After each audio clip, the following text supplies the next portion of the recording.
We're gonna do something different here that we've never done before at TYT. We're going to do a forum of different candidates from the same state but different districts, all running in this election cycle, and we're gonna bring them together. 4 different folks from Illinois. And I'm going to co-host it with Marie Newman, former US Congresswoman from Illinois. So we want to get you to know these candidates. We want to ask them some questions and find out more about them. I'm super excited about it. By the way, why Illinois? Because there's so many open seats in Illinois, and given how close Congress is, Illinois can decide whether Republicans or Democrats are going to control the entire United States Congress. And I love that we're doing this candidate showcase, and I love that Marie Newman put it together. So Marie, welcome back. Thank you, so good to be here and so excited to hear from these candidates. Love it, okay. So now let's bring in the candidates, and Marie and I will alternate in asking them questions, okay? And actually, before we do, Marie, I already said why Illinois is so important, and obviously you're biased because you're from Illinois, but what's your sense of how weighty these races are in this particular point in time? It's really important. So obviously Illinois is a big state. It is one of the top 10 size states, and we are a blue state, and we are sometimes a very strong bellwether of what is going to happen in the upcoming election, right? So these 4 candidates represent what I often call as the new guard, right? Is that they are anti-establishment in the sense that the old establishment ways are not working anymore. I mean, I think that the electorate really understands this. Unfortunately, some of the establishment doesn't understand that. So I frequently call candidates like on our dais today, new guard candidates, because they don't take corporate PAC money. They want to get money out of politics. They believe that everybody should have health care, and that this economy is rigged, but is fixable. Absolutely fixable, right? And that working families, which is over 95% of the country, gets the shaft every day. So I think it's really important to hear these voices, and I think it's really important to hear about what's going on in these races. I remember when I was in Congress and running all 3 of my campaigns, it was hard in many ways. But in this environment, when there's 5 open seats basically in the state of Illinois, and then a bunch of state house and state rep and state senate races and county and all the things, right? It is a crowded time, and making sure that everybody's heard is hard. So this new guard group, it's really important to listen to them because they're our future. So I'm really looking forward to chatting with them today. Yeah, I mean, I remember when we started Just Democrats here on the Young Turks, and we could barely find 4 people who didn't take corporate PAC money in the whole country, right? And now, and these are not the only folks in Illinois doing that, but they're, but we bring 4 of them together in a candidate forum. It's amazing. And Maria, of course, was a former Just Democrat candidate and Congresswoman as well. All right, so let's bring them in now. We've got Keena Collins from Illinois 7. We got Bushra Amiwala from Illinois 9. That is a very interesting race. We've got Joey Ruzevich from Illinois 6 and Junaid Ahmed from Illinois 8. And Junaid, my favorite Turkish actor growing up was named Junaid, so I have a bias towards that. And Joey and the rest of you, I hope I didn't butcher your names too much. Okay, so at the end, we will do a rapid fire. That'll be fun too. But right now we're going to alternate questions. I'll start first. So let's start in the order that I said. Keena, I'll start with you. What made you want to get into politics in this race in the first place? Yeah. Thank you so much for having me, Cenk, on, and Marie for inviting us. I live in a plurality African-American district here in Illinois, and it is flanked by the west side and south side of the city of Chicago. And too often I saw millionaires and billionaires and wealthy white men, quite frankly, using the city of Chicago as a political punching bag when we talked about issues like gun violence. But nobody was addressing the root causes of how this violence happens. You can't talk about the violence in Black Chicago or the city of Chicago without talking about the economics. So if we are to address those issues. I think we needed people at the forefront who could talk about violence being public school shutdowns, lead in our water, toxins in our air, and piss poor leadership from people like Rahm Emanuel, who was bought and paid for by the billionaire class and corporate class. And so I really saw it as an opportunity for me to represent people who don't come from prestigious political backgrounds. I come from the background of two parents who are Black manufacturing union workers. And that's the political praxis I've brought to this race. Yep. All right. Taking shots at Rahm Emanuel will always score you points on TYT. Okay, so look, hey guys, since there's so many candidates, we're gonna try to keep it as quickly as possible. So let's go to Bushra next. Yeah, Cenk and Marie, thanks so much for having me today. I decided to jump in this race because for the first time in almost 28 years, we have an opportunity to choose who we want to represent us in Washington. And this is a safe blue seat in a safe blue state. So the type of Democrat that we send is someone who has been born and raised in this community and lived here my entire life. I'm the daughter of immigrants and Trump's biggest nightmare. I've been elected and serving my community for the past 7 years and went on an informal market research tour asking who can we be excited about, and I'm proud to be that everything candidate in a crowded field that brings all of that wonderful traits, expertise, and experience to the seat. All right, great. Joey. Hey, Cenk, thank you for having me. I'm a big fan, and thank you to Marie for putting this together. So I am a software engineer who is running for Congress in Illinois' 6th Congressional District, which is actually not an open seat. I'm challenging the current incumbent, Representative Sean Casten. One of the main motivating factors for me to get in this race is that this particular district contains the largest number of Palestinians in any congressional district in the entire United States. And I was sick to my stomach watching my country tell us that we don't have money to replace the lead pipes in Chicago, to invest in education, to invest in public infrastructure, while all the while we have money to send to Israel to commit a genocide. And Representative Casten has stood by Israel and voted to send more weapons and money to them at every turn and refuses to meet with his constituents. And I'm also very concerned about artificial intelligence, how it affects the pocketbooks of everyday Americans with algorithmic price fixing, electricity costs going through the roof due to the data centers, and just the moral effect that it has on children and adults as well. So Sean Casten, for those of you at home, is a candidate who Israel first put up against Marie back in the day, because Marie Newman was so courageous and voted against Israel once, and they were livid about it, and they financed Sean Casten in that race. So if Joey knocks out Casten, that would be amazing, and it would be very sweet to see that happen, at least from my perspective. Junaid. Yes, hi.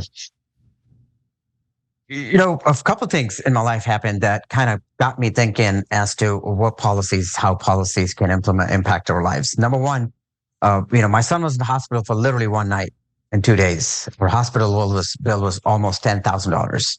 I was in Germany once for work. I was trying to talk to this guy, young guy in his 20s. What does your student debt look like?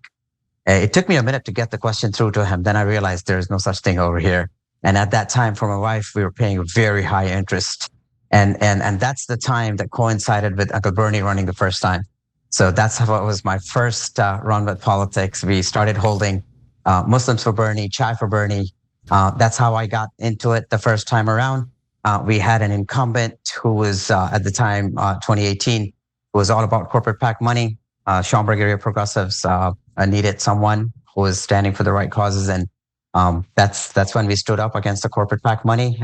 This is my second run. This is an open seat now. First time was against an incumbent. This time it is an open seat. There are 8 candidates in the race. So to bring this time again it's against a failed machine person who is in this race now, Melissa Bean. But there are 8 candidates in the race. The race is between the top 2. Okay, so of course, whenever you criticize Israel, you get called an anti-Semite. So Janae just told you about Muslims for Bernie. Bernie is, of course, the most successful Jewish politician in American history, and almost all of us, maybe I can't speak for all of us were in favor and fought like hell to try to get him to be president, and super proud of that. All right, Marie, you're up next. Well, thank you. So Congress is a messy place, guys. I can say that with a great deal of confidence. So, because it is messy and you're dealing with a wide spectrum of people, and remember, we talked about the old guard versus the new guard and the establishment. Let's play a fun game called We Have a Great Sweep in 2026. Let's say that we get 35 seats. You are among that group, and you're in. And you want to do some transformative work. You're going there to be bold, right? But you also realize you're with this amazing amount of inertia, a body of people that is just really prone to inertia. Even in the Democratic Party, even some progressives are trying to kind of ruffle feathers. So I'm going to ask each of you to share what will be your approach to make sure that you're sticking to your values and getting things done and doing the things that your district wants, but that you're actually working with these kind of old garden establishments. So tell me a little bit about your approach, and I'm going to start with Bushra. So we see right now that when it comes to principles, there is no common ground or compromise. If you have someone that's arguing being pro-life and you have someone that wants to infringe on the rights of the LGBTQI plus community, there is no middle ground between that. But when it comes to things such as banning stock trading as a member of the House of Representatives, when it comes to expanding the economy and supporting middle class and having a progressive tax model, those are certain issues in which there could be bipartisan support. And that is what the North Star comes into. But again, bringing back to being elected in a safe blue seat, the responsibility is on a candidate and House members such as myself to push the needle and the envelope. And I'm lucky to not be the first. There are many champions in the House who I would be a great co-sponsor to for the existing work that they're already doing as well. Great. So I'll go ahead and go to Kina if you want to share with us what your approach might be. Yeah, we have to have a co-governance style of running these offices. The reason why Democrats got steamrolled is because we can't stop the hemorrhaging of young people, people of color, and women from the party. And it's because we're not giving them the opportunity to build in leadership and grow, and really we run on one thing as a party, and then when folks get in there, they completely forget that. Number two, we can't abdicate our responsibilities as organizers and this role. Just because you're going to legislate and we are holding the purse strings in Congress, that doesn't mean that we shouldn't be building up block clubs and precinct captains and really districts like Illinois 7, which by the way, I didn't mention is also an open seat, should be an organizing hub for the Midwest and the Great Lakes. We know that a Democrat is going to win. It matters who that Democrat is. And here's the final thing I'll say, as a little bit of a bold statement, Marie. I'm not going in just giving my vote over for Speaker of the House. If you want to be Speaker of the House and you want to represent the folks in the city of Chicago that are flanked by the West Side and the South Side and places like the Provisos, you cannot take AIPAC money. You cannot take corporate PAC money. And so I think that what Democratic leadership has floated on and what Republicans have exploited is the respectability politics of people who come in and just yield to the party. We want to usher in a new generation of leadership that tells our party leadership and tells the folks in our party, you have to work for it in order to represent our people. Great, thank you. Junaid, tell us a little bit about how you might do it. I think it's important to understand who I am. I'm one of the 6 siblings here, youngest of the 6. So I grew up negotiating and dealing with situations, and I have 4 kids. I run a successful business. So a lot of negotiation just about all my life. I think when I'm in Congress, when I'm knocking doors here first, let's start with that. The one thing, even when I am just talking to someone who may be out in the grocery store who may not be on our side of politics, right? But when it comes to baseline issues, we are aligned. The people are struggling. Everybody, regardless of where their policies align. So the issue is really less than left versus right at this point. I think it's at the bottom versus the top. The billionaires taken away. And that's where I think there is a lot of opportunity for us to come together with people finding common grounds. That would be the first thing. Now, if there are certain things that we don't agree on, then at that point, we have to stand up for what is right. Keep the doors of communication channels open. And this is the first time ever that, to my knowledge, Maria, and maybe we can fact check this. I don't know of any political party person like state central committee woman Christina Castro has endorsed me. And when I've openly said I'm not going to take any AIPAC money, I think the tide is changing. For the movement, things are heading in the right direction. They're not there yet, but things are getting better. And I think as we talk to the other side of the aisle, we got to focus on common issues that we are having. And then if sometimes we disagree, we agree to disagree and work together where we can. Excellent, thank you. So Joey, you're rounding up the pack. So tell us a little bit how you might get things done in Congress. Yeah, absolutely. We have to be coalition builders. And I think Kina hit the nail on the head with withholding your vote for Speaker of the House for Hakeem Jeffries in order to demand legislative concessions, such as a floor vote on Medicare for all. I think that's the first thing that we need to do. And then we can work with Republicans and people across the aisle that agree with us on things. I think Ro Khanna is an excellent example of doing this right now with Thomas Massie to push for the release of the Epstein files. These are common ground issues that are bipartisan support, massive support across the country. We can also do this with Medicare for all. You know, I have a lot of conservatives in my family, small business owners, and I talk to them about how Medicare for all will help their small businesses. They can compete with hiring top talent because they can no longer worry about the question of, do you offer health care? They can avoid paying hundreds of thousands of dollars to the insurance companies for the minimal health care coverage to their employees. They could reinvest that into the business. So these are things that we could talk to and work with to advance legislation that helps the everyday American. Finally, what I'll say is that we need to use our power in Congress to help other people get elected so that we build a voting bloc that has to be contended with, very similar to how the Republicans did with the Tea Party. We must do that with a progressive movement. We must break the unwritten rule in Congress of not helping people run against current incumbents because it's no longer enough to vote blue no matter who. We need to make sure we have anti-corporate, anti-war, New Guard Democrats being elected all over the country. Excellent. Well said, and I think you're all ready.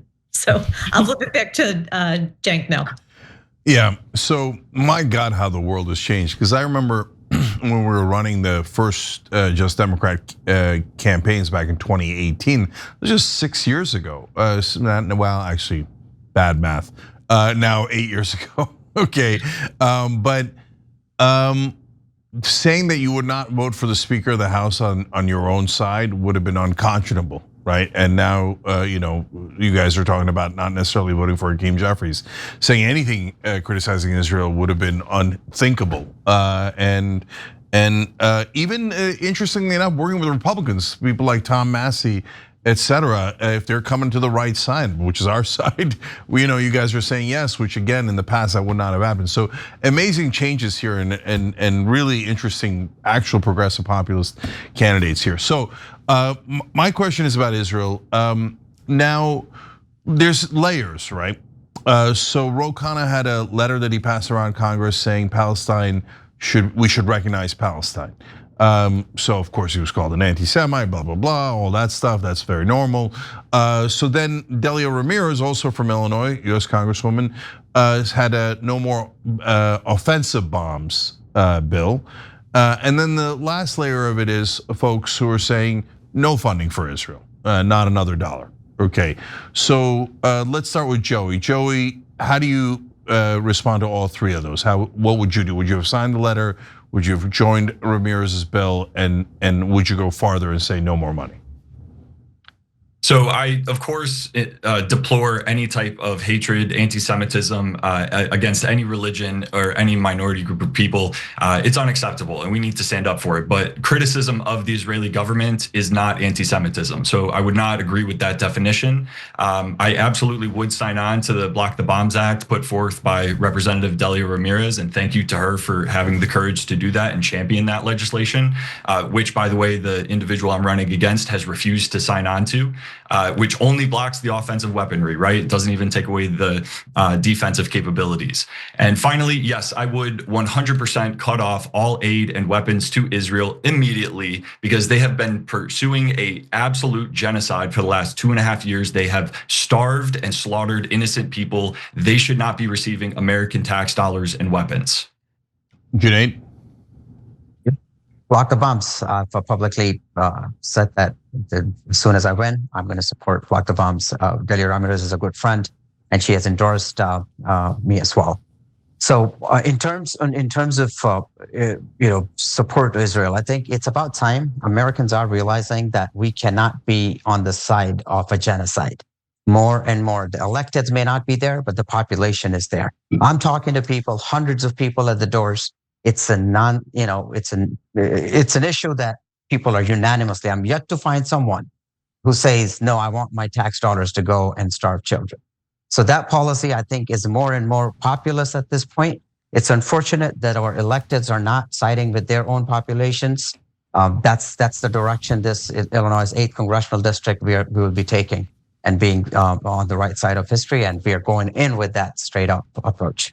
All right, Kina? Yes to all. This is such an important topic for candidates to be talking about. In 2024's primary, I was actually the only candidate in the entire state of Illinois that AIPAC actively spent money to oppose, because a month after October 7th, I got arrested with 130 other folks from If Not Now and Jewish Voice for Peace to say we need a ceasefire outside of the Israeli consulate. And at the time, people thought that it was too soon. AIPAC came in and they called me a defund the police candidate because 6 years ago, I called for the abolition of ICE. And they said I was dangerous for my community. What we're learning is that these special interest groups who are coming in and they're actually dangerous for our communities. And once again, a plurality African-American district like mine, that there's such a grave wealth disparity, a 30-year life gap based off of a 30-minute car ride between downtown Chicago and the south side of Chicago. I cannot justify to the families in my community that we do not have money to keep their schools open or have grocery stores, but we constantly have money to go to war. So this is not just a policy standpoint for me, this is a moral standpoint. And before we get to the point of writing blank checks in the Middle East, let's have a conversation about reparations, right? Let's have a conversation about education. So yes to all of those things, and I'm glad that more candidates are speaking out. All right, Bushra. So yes, absolutely would sign on to Rep. Khanna's letter to recognize a Palestinian statehood. Seems like table stakes and a no-brainer. Absolutely yes would be a co-sponsor to Rep. Ramirez's piece of legislation, block the bombs. And yes, that is not enough. It needs to be $0 of aid and or any type of pennies of our taxpayer dollar that is given to Israel, which is complicit in a genocide in Gaza. And one little caveat I'll share is that I've been elected in Skokie. Fun fact about Skokie, one of the first Holocaust museums in our country is in Skokie, Illinois. I grew up taking anti-Semitism courses and training in high school. The first thing they teach you is any criticism of Israel is anti-Semitic. I separate the state of Israel from the fate of Judaism, and that actually the conflation of two is what is resulting in the rise of anti-Semitism, which is true and real, but that does not take away from my stances on any of these 3 points today. Yeah, look, we all respect and love the faith of Judaism. It doesn't mean that a foreign government is immune from criticism because of that. That makes no sense. I hope we all love Turks, but we're also allowed to criticize the Turkish government. So these are obvious things. All right, Marie, you're up. Glad to ask the next question. I think it'll be interesting for particularly this group. So what I see across progressive candidates is that everybody says, shares a lot of platitudes like, oh gosh, healthcare is a right. Of course it is. Everyone should have healthcare. But then when you start picking at that scab a little bit, you learn that some candidates have a very different vision of, and remember, there can be a short-term strategy that's doing one thing, a longer-term strategy that's doing another. But tell me in specifics, and try not to use platitudes, guys. It just is my biggest pet peeve ever. Try not to use platitudes and tell me about your healthcare proposal. I'm going to go to Kina first. Yeah, so this was my work that I did before I got elected. I was a national organizer with Physicians for a National Health Program, and my entire job, Marie, was to train 20,000 doctors and medical students across the country to fight for single payer. And so this is, like I said, we have a really strong case here in Illinois 7 about fighting for Medicare for all, eliminating copays, premiums, and deductibles, because once again, we just got off the topic about building an economy from the bottom up. We just seen people's premiums sky rocket through the roof at the top of the year because this administration has no plan. A 30-year death gap that exists just based off of a 30-minute car ride. And this is wildly popular across the country.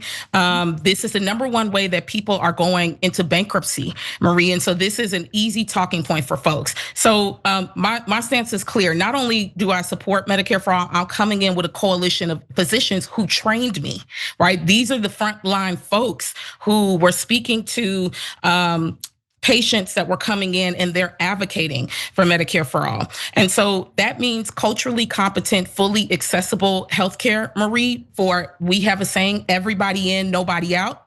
Whether you are documented, undocumented, your status should not matter. And we have to make sure that we're protecting the hospitals and safety net providers as safe zones so that ICE is not coming in and raiding and people are getting the healthcare that they need. And finally, I'm pushing this more and more. Eliminate student loan debt so we can get more nurses and primary care physicians. But also, we now have to legally protect our providers and our physicians from being criminalized for doing their jobs, like performing abortions. So we need people who are gonna go in on the front line, not take corporate PAC money, call for Medicare for all, really mean it, work in tandem with the doctors, and create a safe zone for our providers and for patients. Thank you, Kina. I'm going to go to Junaid, if you'd like to talk about your healthcare proposal. Absolutely. I think it goes unsaid. I'm supporting universal healthcare, Medicare for all. But I think what is important as a legislature is I'll support any policy that gets us closer to that goal. Understanding that I'll be one of the 435 in the House. Working towards that policies, obviously, we'll continue to work on the long-term goal of getting Medicare for all. Hopefully, we'll build that majority and get there. But in the short term, smaller things that will come get us closer to that. Like, how do you stop, pharma price gouging? Donald Trump is taking us backwards, right? How do we reverse those cuts and then expand coverage to all Americans in small steps that will take us closer to Medicare for all? It was what I would be going for. Like in short terms, I'm going to be picking smaller policies that will get us closer to that, working towards the end goal of Medicare for all. Thank you. So I'm going to go ahead and go to Joey if you want to share your proposal.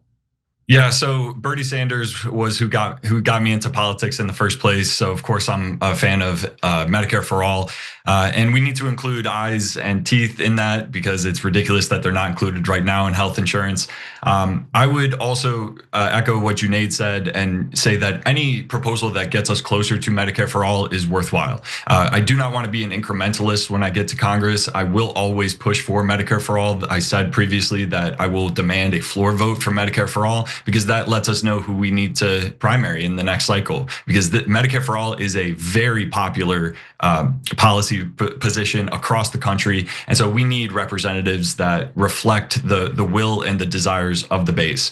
And we can make these arguments to the other side in a lot of different ways. I mentioned before that it will help small businesses. Additionally, we can work with Republicans and say, hey, how about, this is an example from a cousin of mine in Virginia. He's a conservative. Joey, the way that you get Republicans on board is cover pregnant mothers and newborns 0 to 4 free healthcare, because that's the most important stage of a child's life, and nobody's going to be against it, right? God forbid a Republican says that he's against pregnant mothers and newborns.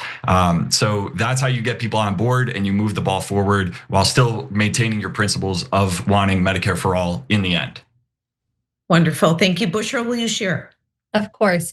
So the short-term plan is simple. It's bring back the ACA subsidies that have been cut through the Trump administration and expand them, and then close the state level loopholes that currently exist for Medicare and Medicaid. Now, when building through a Medicare for all model, it's the only logical mode for our country to have a universal healthcare system because this infrastructure already exists. You have the same PAs, the same doctors, the same hospitals, and 62% of Americans want a Medicare for all model. And from the 33 industrialized countries in the world, we are the only ones that do not because corporate insurance buys our candidates and elected officials on both sides of the aisle. Thank you. Thank you, Jen. Go ahead. All right, great. One more question for you guys, then we're gonna go to rapid fire.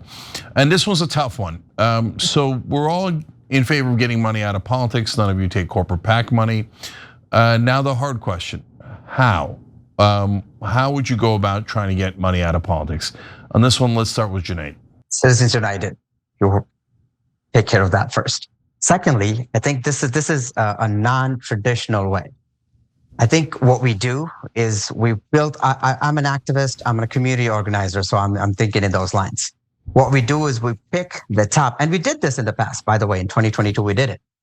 What you do is you find your core base of supporters across the country, and then shame the electeds who are taking corporate PAC money, put them on the spot, and call them out from within their districts.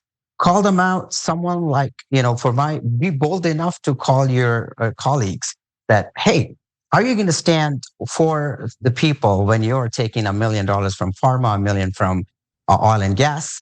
Somebody, when you talk to people, again, I am yet to find someone. I've heard from people that they will compromise. There's no other choice, but yet to find someone from within my district who says, yes, I'm okay with corporate PAC money in politics. They all want to see it gone, but they feel helpless.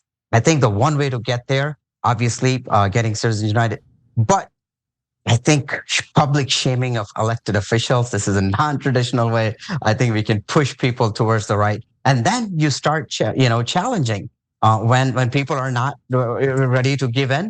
That's when you get the right challenger, and then you support the challenger. And I think that's what will eventually help us get there. And this could be a journey that may not necessarily take decades. It may take 4, 6, 8, 10 years if we effectively apply it.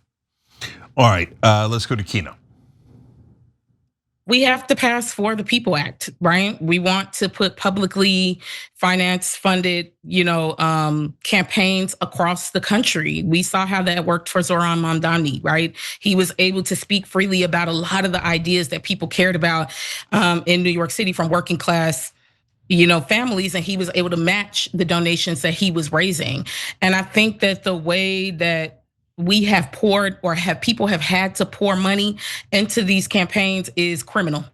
It is absolutely criminal. And I also think the fact that we have major corporations and big donors who can shield and hide behind how much money they put into these campaigns is ridiculous. So yeah, we need to overturn Citizens United.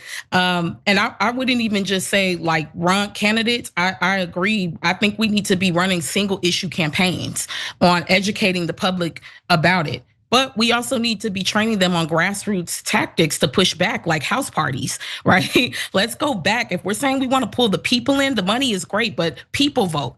And we want to make sure that we're getting those folks on our side and building those relationships. All right. So again, times are different. I love the shaming of others taking the money, but that is not an answer that we would have gotten in the past. And all of you guys are saying things that are very different. So not different from today, but different from the past, which is what I love. All right, Bushra, let's go to you. So Junaid and Kina summarized it very well. End Citizens United with this, which essentially turns off any dark and undisclosed money and unlimited money in politics. That also means that, agreed, we should have public financing for elections. Also, I think we need the integration of ranked choice voting across every single state for every single election level. And then finally, for House seats, we need term limits, but also the House term should be longer. I feel like all of that is banked into this conversation because because once you get elected to the House, you start campaigning for your upcoming term that happens too, which I think has a negative impact on legislating. For me, I was offered corporate PAC money the very first time I ran for public office 8 years ago, and I made a fancy video on YouTube thinking it would go viral and people would applaud me for declining that money, and it didn't. But I agree, times are different and it's trending now, so glad to be a part of this wave. Great. And Joey? Yes, so shorter election cycles would help this. You don't have enough time to spend all that money. Spending caps on elections would be great because Citizens United is going to take a constitutional amendment to overturn. So that's going to be a bigger lift, not something that can just be done at the federal Congress. But I'm also a proponent of democracy dollars, which is a federal tax cut to every individual US citizen that they can only spend on elections. And so that way we are washing out the corporate PAC money. It doesn't matter how much they bring in or how much they have. The people have money to give to the candidates that they feel represent their interests the most. And of course, I also agree with the ranked choice voting aspect as well. Every candidate gave great answers. Yeah, Democracy Dollars, I believe, was from Professor Larry Lessig. He came up with that idea a while back. Godfather of the money out of politics movement. Love it. All right. So now we're gonna do rapid fire. These are gonna be mainly fun questions, but I'm gonna sneak in maybe a political question or two. So let's go the original order that I had. So we'll go, no, you know what, I'll mix it up. Bushra, Joey, Junaid, Kina, okay, each time. So Bushra, let's start with you. Deep dish or tavern style? Deep dish. Oh, Joey. Sorry. Tavern style on the daily, deep dish for special occasions. Interesting. Okay, Junaid.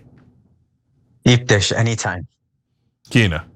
I'm gonna go tavern. Deep dish is a sick joke we play on tourists here in the city of Chicago. Oh Real my! Chicagoans know square cut tavern. Come on, style Pequods. You get a slice of Pequods, you can't go wrong. Okay, I like how that one split the. That's the first question you guys disagreed on. Okay, so that's hilarious. All right, Bushra, pet peeve.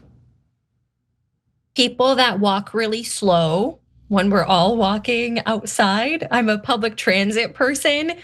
Biggest pet peeve. Okay, Joey. People who chew loudly. Junaid. I was gonna say something. I'm gonna change it up. Sorry. Just not people. I think my son burping on the dining table.